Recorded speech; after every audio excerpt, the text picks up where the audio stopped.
Welcome to curry leaves. ഇന്ന് ഞാൻ ഉണ്ടാക്കുന്ന വിഭവമാണ് മോമോസ്. മോമോസിനെ പറ്റി പറയുകയാണെങ്കിൽ സൗത്ത് ഈസ്റ്റ് ഏഷ്യൻ രാജ്യങ്ങളിൽ ഉണ്ടാക്കുന്ന ഒരു വിഭവമാണ് മോമോസ്.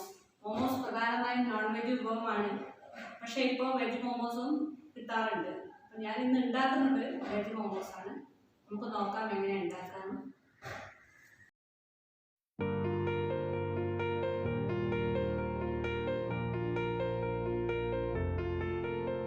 മോമോസിൻ്റെ ഫില്ലിങ്സിന് വേണ്ടി 2 ക്യാരറ്റ്, ഹാഫ് മീഡിയം ക്യാബേജും ഗ്രേറ്റ് ചെയ്ത് വെച്ചിട്ടുണ്ട്. കുറച്ച് ബീൻസും പിന്നെ ഒരു മീഡിയം സൈസ് ഓനിയൻ മുറിച്ച് വെച്ചിട്ടുണ്ട്. പിന്നെ വെളുത്തുള്ളി 5ഉം 1/2 ഇഞ്ച് വലുപ്പത്തിലുള്ള ഇഞ്ചിയും ഗ്രേറ്റ് ചെയ്ത് വെച്ചിട്ടുണ്ട്.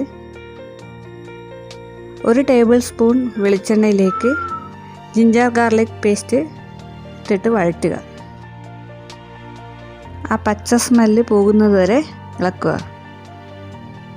അതിനുശേഷം ഉള്ളിയിട്ട് വഴറ്റുക.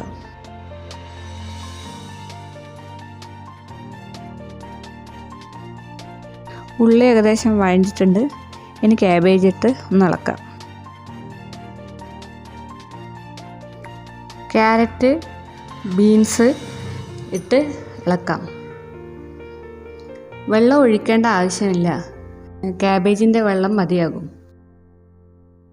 ക്യാരറ്റും ബീൻസും ഇട്ട് ഇളക്കിയതിന് ശേഷം ഇതിലേക്ക് 3/4 ടീസ്പൂൺ കുരുമുളക് പൊടി, 1 ടീസ്പൂൺ ഉപ്പും ചേർത്ത് ഇളക്കി യോജിപ്പിക്കുക. നിങ്ങൾക്ക് വേണമെങ്കിൽ ഇതിലേക്ക് ചാട്ട് മസാല ചേർക്കാവുന്നതാണ്. ഇനി ഇത് ഫ്ലെയിം കുറച്ച് വെച്ച് 5 മിനിറ്റ്സ് അടച്ച് വെച്ച് വേവിക്കുക. ശരിക്കും ഫുള്ളായി വേവിക്കേണ്ട ആവശ്യമില്ല, ബാക്കി ആവിയിൽ വേവിക്കുമ്പോൾ വേവും. ഗോതമ്പ് പൊടി അരമണിക്കൂർ മുമ്പ് കുഴച്ച് വെച്ചു. ഇനി ഇത് പരത്തി ചെറിയ വട്ടത്തിലുള്ള ഏതെങ്കിലും സാധനം എടുത്തിട്ട് സർക്കിൾ ഷേപ്പിൽ മുറിക്കാം. ഞാനിവിടെ ഗ്ലാസ്സാണ് എടുത്തത്.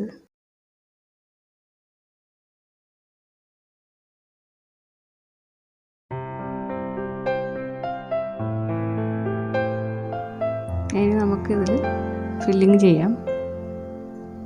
തണുത്തതിന് ശേഷം മാത്രമേ ഇത് ചെയ്യാൻ പറ്റൂ. നമ്മൾ പരത്തുന്ന സമയം കൊണ്ട് നേരത്തെ വേവിച്ച് വെച്ചതൊക്കെ തണുത്തു. നിങ്ങൾക്ക് ഏത് ഷേപ്പിൽ വേണമെങ്കിലും ഉണ്ടാക്കാം കേട്ടോ. ഞാൻ ഇവിടെ 2 ഷേപ്പിലും ഉണ്ടാക്കിയിട്ടുണ്ട്.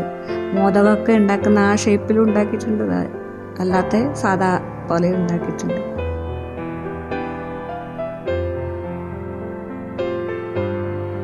ഇഡ്ഡലി പാത്രത്തിലാണ് ഞാൻ ഉണ്ടാക്കുന്നത്. ഇഡ്ഡലി പാത്രത്തിൽ വെള്ളം തിളക്കുമ്പോൾ ഇഡ്ഡലി തട്ട് എടുത്ത് വെച്ച് അടച്ച് 10 മിനിറ്റ് ഫ്ലെയിം കുറച്ച് വെച്ചിട്ടാണ് വേവിക്കുന്നത്. മോമോസ് റെഡിയായി. 2 ഷേപ്പിലും ഞാൻ ഉണ്ടാക്കിയിട്ടുണ്ട്. ഇതുപോലെ നിങ്ങളും ഉണ്ടാക്കിയിട്ട് അഭിപ്രായങ്ങൾ കമൻറ്റ് ബോക്സിലിടുക. Thank you.